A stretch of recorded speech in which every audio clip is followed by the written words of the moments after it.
Fun.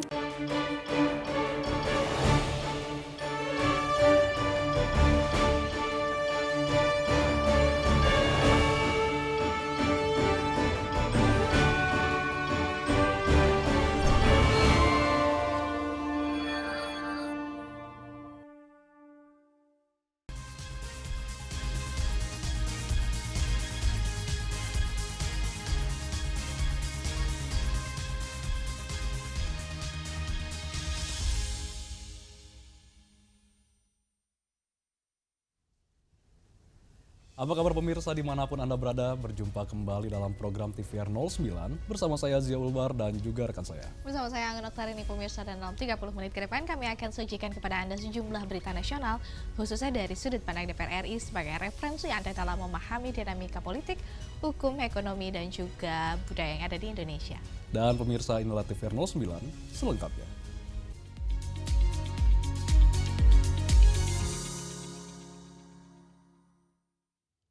Komisi 6 DPR RI soroti kondisi kesehatan finansial PT Semen Indonesia Group yang return on assetnya masih jauh dari target yang Presiden berikan, yakni sebesar 5% per tahun.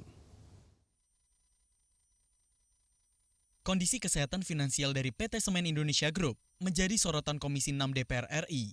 Pasalnya, dengan total aset mencapai 76 triliun rupiah, Semen Indonesia hanya mampu mencatatkan laba sebesar 191 miliar rupiah. Angka ini dinilai masih jauh dari target Return on Asset atau ROA yang ditetapkan Presiden sebesar 5% per tahun atau setara dengan sekitar 3,8 triliun rupiah. Anggota Komisi 6 DPR RI Mufti Ana menegaskan, perlunya langkah efisiensi agar kinerja perusahaan dapat lebih optimal. Mufti Ana menilai, banyaknya anak dan cucu perusahaan berpotensi menjadi beban, serta dapat menurunkan kinerja keuangan perusahaan. Nah, maka harapan kami jangan-jangan ketidakefisienan dari Semen Gresik, Semen Indonesia hari ini karena beban dari anak cucu yang banyak ini begitu, Pak. Maka harapan kami perlu segera dilakukan transformasi untuk bagaimana Bapak bisa fokus di bisnis inti yaitu di bidang semen.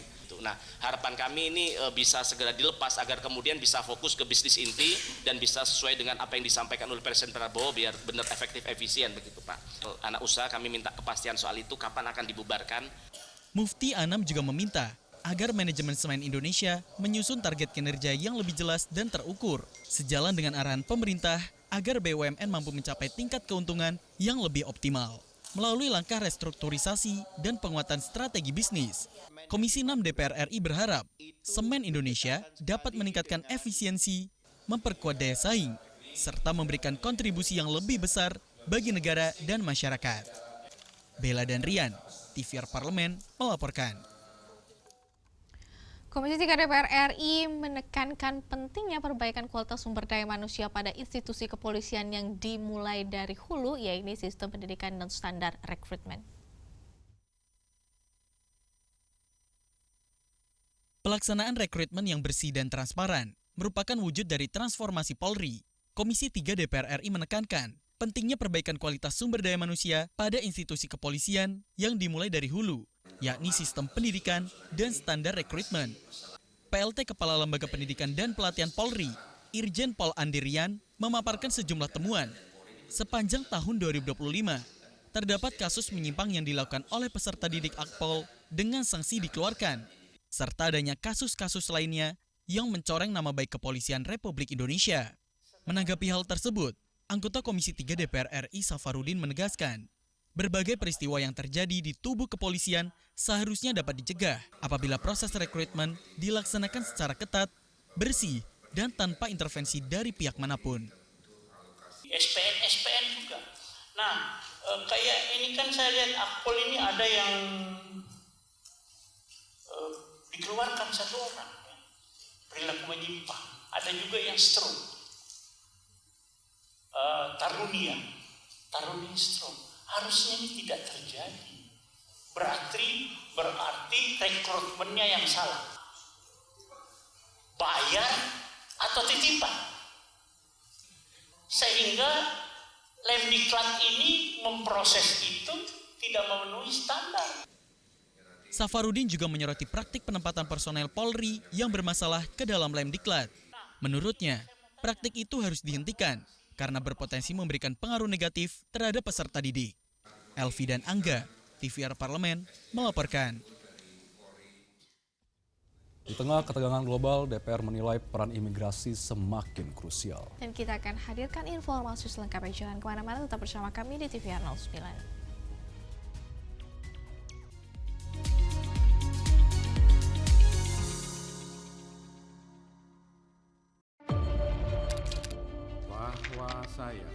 bahwa saya demi Allah, saya bersumpah dan seadil-adilnya periode keanggotaan DPR RI hingga saat ini, yaitu terdapat 126 undang-undang yang telah selesai dibahas DPR RI. Terima kasih rekan Elisa dan juga Danida. Pemirsa,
DPR tinjau kesiapan imigrasi hadapi dinamika geopolitik global dan pemerintah diminta siap hadapi dampak konflik dunia baik terhadap WNA maupun WNI di luar negeri. Di tengah ketegangan global, DPR RI menilai peran imigrasi semakin krusial. Pemerintah diminta siap hadapi dampak konflik dunia baik terhadap WNA maupun WNI di luar negeri.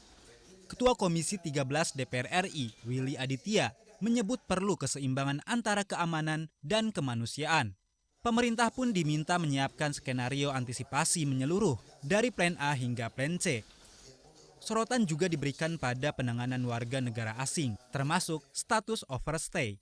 Ya, ini raker kita terkait perkembangan situasi global dan bukan hanya kesiapan. Apa yang menjadi tugas-tugas dari keimigrasian, karena keimigrasian menjadi frontline dalam situasi geopolitik yang berkembang. Situasi ini kan masih unpredictable ya. Apa yang kami dorong? Kami mendorong untuk intensitas koordinasi kementerian, lintas kementerian dan lembaga. Ada Kemenlu di sana, ada Kementerian Menko Polkam di sana. Konflik semakin tinggi akan seperti apa, ketika dia mulai reda akan seperti apa gitu. Nah, itu tadi kami mendorong untuk terjadi komunikasi lintas kementerian dan lembaga. Dan kami dari DPR juga menekankan perlindungan WNI termasuk jemaah haji. Pemerintah diminta koordinasi lintas lembaga dengan antisipasi cepat agar negara tak bersikap reaktif. Dari Kompleks Senayan, Julian, TVR Parlemen melaporkan.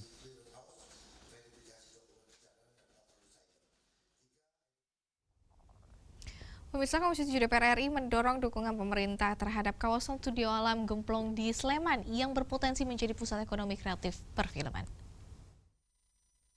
Potensi besar studio alam Gamplong di Sleman menarik perhatian DPR RI. Komisi 7 DPR RI mendorong dukungan pemerintah agar kawasan ini berkembang jadi pusat ekonomi kreatif perfilman. Komisi 7 DPR RI meninjau studio alam Gamplong di Sleman, Yogyakarta. Lokasi ini dinilai memiliki potensi besar sebagai kawasan ekonomi kreatif di bidang perfilman. Anggota Komisi 7 DPR RI, Yoyo Rio Sudibyo, menyatakan dukungannya terhadap pengembangan kawasan tersebut. Menurutnya, perlu keterlibatan pemerintah pusat, terutama dalam peningkatan akses infrastruktur. Harusnya provinsi ngelihat ini. Untuk apa? Untuk terus dibantu di skill up. Ini bukan tempat bisnis, bukan tempat usaha, tapi ini tempat mengembangkan seni, tempat mengembangkan ilmu yang menurut saya jarang orang seperti beliau. Ya, jarang. Di saat sekarang lagi zaman kayak gini, kemudian menemukan orang yang berkomitmen men-skill up sebuah potensi kampung yang dari bukan apa-apa dengan ikhlas. Tidak untuk kepentingan politik, apalagi untuk kepentingan duit. Kalau pemerintah tidak mendekat, kalau pemerintah tidak membantu, saya sampaikan dosa. Yoyo menilai studio alam Gamplong bukan sekedar tempat usaha, melainkan ruang pengembangan seni dan kreativitas masyarakat. Karena itu, dukungan anggaran dan perhatian pemerintah dinilai penting. Dari Sleman, Yogyakarta, Anggun Budi, TVR Parlemen melaporkan. DPR RI menekankan perlu pendekatan menyeluruh agar sistem perpajakan lebih adil dan efektif karena upaya meningkatkan pendapatan pajak tidak bisa hanya mengandalkan wajib pajak. Upaya meningkatkan pendapatan pajak tak bisa hanya mengandalkan wajib pajak. DPR menekankan perlu pendekatan menyeluruh agar sistem perpajakan lebih adil dan efektif. Anggota Badan Anggaran DPR RI Budi Sulistiono menegaskan, ada 4 pilar kunci dalam mendorong pendapatan pajak negara. Keempat pilar tersebut meliputi wajib pajak, petugas penarik pajak, sistem pengelolaan, serta kondisi ekonomi nasional. Menurutnya, selama ini kebijakan pemerintah cenderung terlalu berfokus pada wajib pajak. Padahal, peningkatan pendapatan negara tidak bisa hanya mengandalkan tekanan kepada masyarakat. Yang pilar pertama tentang wajib pajak yang sekarang kita bahas. Nah, wajib pajak inilah yang selalu mendapatkan sorotan dan mendapatkan kejar-kejaran di situ. Yang kedua adalah pilar petugas penarik pajak. Karena ini adalah kunci apakah kita bisa mendapatkan pendapatan pajak tinggi apa tidak. Ini juga perlu mendapatkan regulasi, mendapatkan perhatian dari para pakar ini. Tidak hanya pada wajib pajaknya saja. Lebih lanjut, Budi menegaskan, petugas pajak jadi faktor kunci dan perlu pengawasan ketat agar pemungutan lebih optimal. Transparansi pengelolaan pajak juga dinilai penting untuk membangun kepercayaan publik dan meningkatkan penerimaan negara. Ia menambahkan, kebijakan pajak harus disesuaikan dengan kondisi ekonomi agar tidak memberatkan masyarakat. Elvi dan Fitian, TVR Parlemen, melaporkan. DPR RI memandang pekerja ekonomi gig sebagai wajah baru di dunia kerja yang harus dilindungi dengan kepastian hukum yang jelas dan juga berkeadilan. Di tengah fleksibilitas yang ditawarkan, mereka tetap berhak atas jaminan sosial, perlindungan kerja, dan kepastian penghasilan yang layak. Informasi selengkapnya sesaat lagi, tetaplah di TVR 09.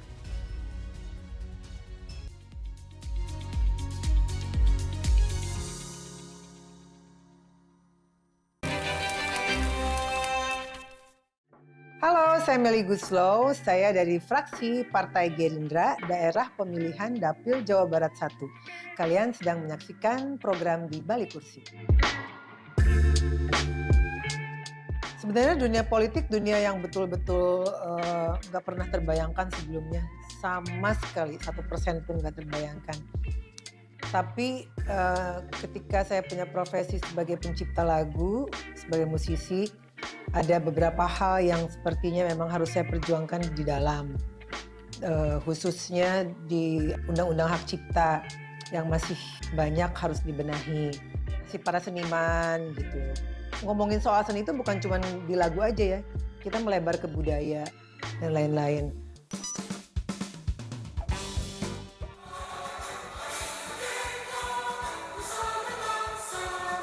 Hari lahirnya untuk Indonesia merdeka, sekali merdeka tetap merdeka. Deg-degan.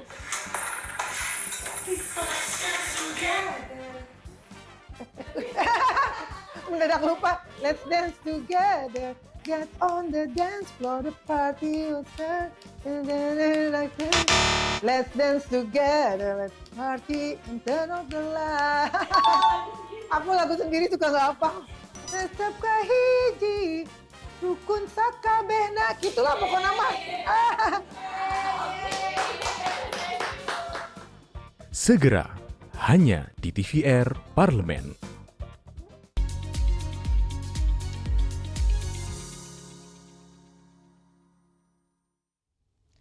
Pemirsa, negara tidak boleh abai karena di balik setiap layanan yang kita nikmati ada keringat para pekerja yang menggantungkan hidupnya pada sistem yang belum sepenuhnya berpihak.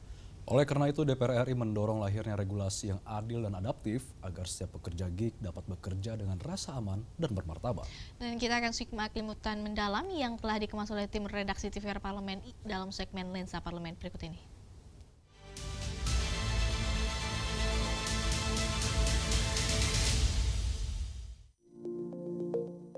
Seiring berkembangnya ekonomi digital di Indonesia, turut mengubah pasar kerja di Indonesia dengan munculnya fenomena ekonomi gig. Ekosistem kerja gig bisa berdasarkan pada lokasi fisik atau geografis, maupun secara jarak jauh atau online. Pekerja ekonomi gig termasuk pekerja informal, namun berbeda dengan pekerja informal konvensional. Pekerja ekonomi gig adalah generasi baru dari sektor informasi digital. Keberadaan pekerja ekonomi gig dengan berbagai pertimbangan dan resikonya mendorong anggota DPR RI mengusulkan RUU yang mengatur pekerja ekonomi gig. Usulan RUU tersebut diterima dan telah disepakati masuk prolegnas prioritas 2026. Dalam proses penyusunan RUU pekerja ekonomi gig, Badan Legislasi menghadirkan salah satu sektor ekonomi gig, yaitu pengemudi dan kurir online untuk memberikan gambaran faktual di lapangan. Bob Hasan menegaskan, pentingnya penyusunan RUU tentang pekerja ekonomi gig untuk melindungi pengemudi dan kurir online, mengingat kontribusi mereka mendukung pertumbuhan ekonomi digital. Sayangnya, mereka masih menghadapi berbagai kerentanan, misalnya sistem algoritma yang tidak transparan dan belum adanya kejelasan status hukum dalam sistem ketenagakerjaan nasional, termasuk perlindungan sosial dan pemberian tunjangan. Menurut Bob, RUU ini akan mempertimbangkan bentuk hubungan kerja yang tepat. Melalui RUU ini, Balik ingin memastikan tidak ada lagi praktik ekonomi gig yang merugikan satu pihak, melainkan setiap pihak mendapatkan perlindungan yang adil. Tidak boleh lepas daripada realitas, Pak. Jadi sudah cukup lama teman-teman driver online itu memperjuangkan. Nah, jadi ini caranya adalah apa? Harus terbentuk sebuah undang-undang, Pak. Dan undang-undang ini harus berkepastian dan berkeadilan. Jadi apakah nanti kemitraan, apakah nanti akhirnya menjadi seperti pekerja dan sebagainya, undang-undang akan memutuskan dan memastikan itu. Sehingga tidak ada kemitraan yang curang, atau boleh jadi kalau sudah jadi undang-undang tidak lagi jadi kemitraan tetapi sudah menjadi status yang tepat yang memiliki kedudukan hukum yang kuat dan dilindungi oleh undang-undang. Pelibatan para pelaku ekonomi gig di lapangan dan kalangan akademisi dalam penyusunan RUU tentang pekerja ekonomi gig membantu Balik DPR RI merumuskan regulasi yang tidak hanya responsif dan administratif, melainkan juga menjawab persoalan konkret dan kepastian hukum yang bisa diterapkan secara efektif di lapangan. Tim Liputan TVR Parlemen.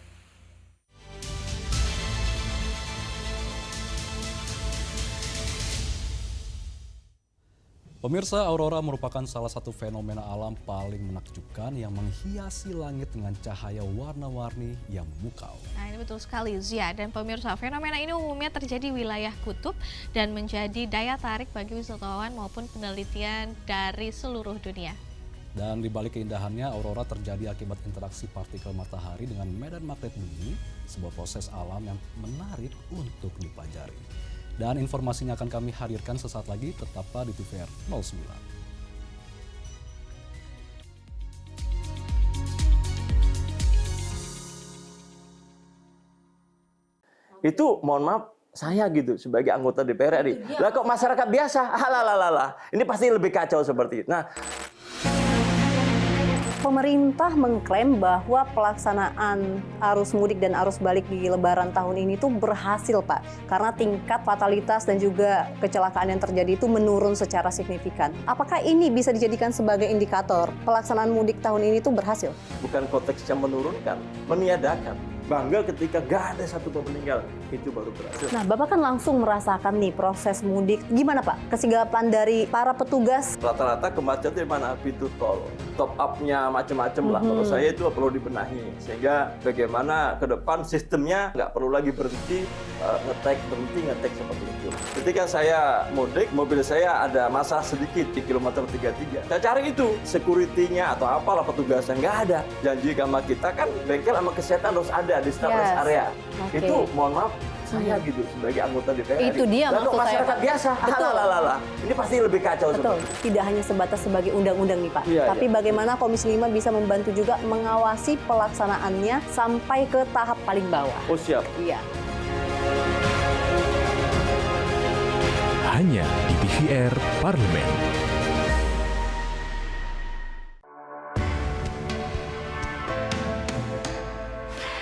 Dari ruang sidang Senayan, Jakarta, menyajikan liputan langsung kinerja DPR RI.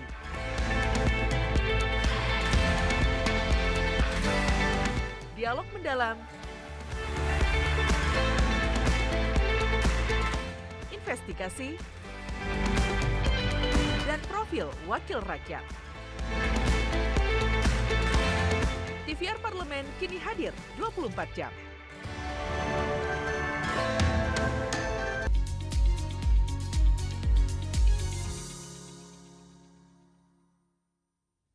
Anda kembali di TVR 09. Aurora dapat muncul dalam berbagai warna pemirsa seperti hijau, merah, dan ungu tergantung pada jenis gas di atmosfer bumi. Dan fenomena ini juga menjadi salah satu objek penting dalam penelitian ilmu astronomi, terutama terkait aktivitas matahari dan lingkungan antariksa. Nah, ini kita tanpa berlama-lama lagi, kita akan saksikan bersama fakta menarik di balik fenomena aurora dalam segmen Intips Informasi dan Tips berikut ini.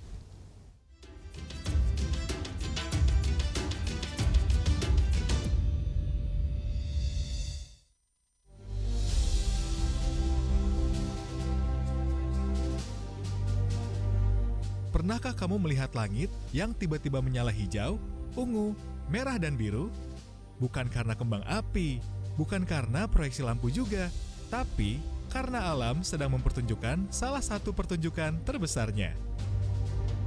Fenomena ini dikenal dengan nama aurora. Sebagian orang menyebutnya sebagai keajaiban, sebagian lagi menyebutnya sebagai fenomena ilmiah.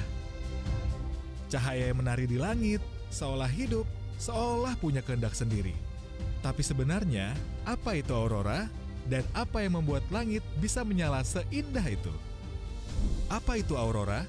Secara sederhana, aurora adalah fenomena cahaya alami di langit yang muncul di daerah kutub utara dan kutub selatan. Di belahan bumi utara, kita menyebutnya sebagai aurora borealis, dan di belahan bumi selatan, kita menyebutnya sebagai aurora australis.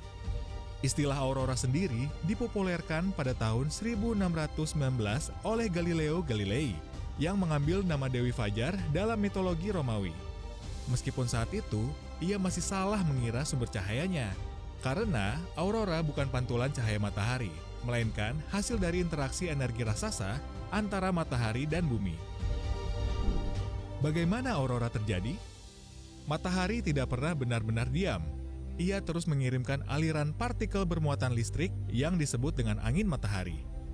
Saat aktivitas matahari meningkat, seperti saat terjadi sunspot, atau coronal mass ejection, jumlah dan kecepatan partikel ini meningkat drastis.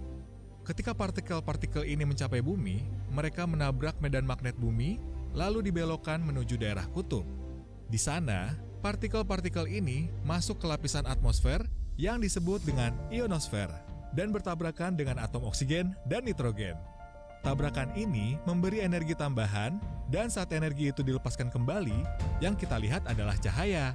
Inilah yang disebut dengan aurora. Kenapa warna aurora bisa berbeda? Warna aurora bukan sekedar hiasan. Warna itu sebagai petunjuk ilmiah. Merah, hijau, ungu, biru, semua menunjukkan di ketinggian berapa dan dengan gas apa partikel itu bertabrakan. Aurora merah biasanya terjadi di ketinggian sangat tinggi, sekitar 240 km di atas permukaan bumi, dan berasal dari oksigen. Aurora hijau yang paling sering kita lihat terjadi di ketinggian 100-200 km, juga dari oksigen, tapi dalam kondisi yang berbeda. Sedangkan warna ungu dan biru biasanya berasal dari interaksi dengan nitrogen, dan terjadi di lapisan atmosfer yang lebih rendah. Jadi, setiap warna di langit sebenarnya adalah jejak fisika. Kenapa aurora hanya muncul di daerah kutub? Jawabannya adalah medan magnet bumi. Medan magnet bumi bekerja seperti perisai dan juga seperti terowongan, mengarahkan partikel-partikel matahari ke daerah kutub. Itulah sebabnya aurora hampir selalu terlihat di daerah yang jauh dari khatulistiwa dan jarang sekali muncul di wilayah tropis. Di mana dan kapan waktu terbaik untuk melihat aurora? Untuk aurora borealis, tempat terbaik adalah Norwegia, Finlandia, Islandia, Kanada, dan Alaska. Untuk aurora australis, kita bisa melihatnya di Selandia Baru bagian selatan, Tasmania, dan Antartika. Waktu terbaik melihat aurora adalah saat musim dingin, karena langit lebih gelap dan malam lebih panjang. Dan tentu saja saat aktivitas matahari sedang tinggi. Aurora mengajarkan kita satu hal penting, bahwa di balik keindahan selalu ada proses yang sangat kompleks. Apa yang terlihat seperti keajaiban sebenarnya adalah hasil kerjasama antara matahari, medan magnet, dan atmosfer bumi. Dan mungkin itulah yang membuat aurora terasa begitu istimewa. Bukan hanya karena indah, tetapi juga karena ia mengingatkan kita betapa luar biasanya alam semesta ini.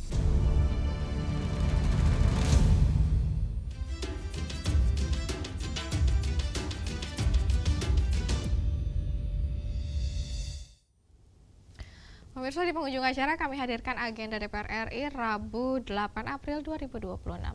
Pada pukul 10 waktu Indonesia Barat, Komisi 3 DPR RI akan mengadakan rapat dengar pendapat umum dengan perwakilan Perhimpunan Mahasiswa Hukum Indonesia untuk menerima masukan terkait rancangan Undang-Undang Perampasan Aset. Dan kemudian pada pukul 11 siang nanti, Komisi 8 DPR RI akan menggelar rapat kerja dengan Menteri Haji dan Umroh terkait dengan persiapan penyelenggaraan ibadah haji tahun 1447 Hijriah. Dan sejumlah agenda serta kegiatan DPR lainnya dapat Anda akses di website kami di tvrparlemen.dpr.go.id atau melalui kanal YouTube kami di TVR Parlemen. Baik pemirsa TVR Parlemen, demikianlah TVR 09 edisi pagi ini. Segera perlu TVR Parlemen yang bertugas mengucapkan terima kasih telah menyaksikan TVR 09 hari ini. Saya Anggun Fardina dan juga rekan saya. Saya Jaul Bar, sampai jumpa di TVR 09 selanjutnya. TVR Parlemen, Referensi Indonesia.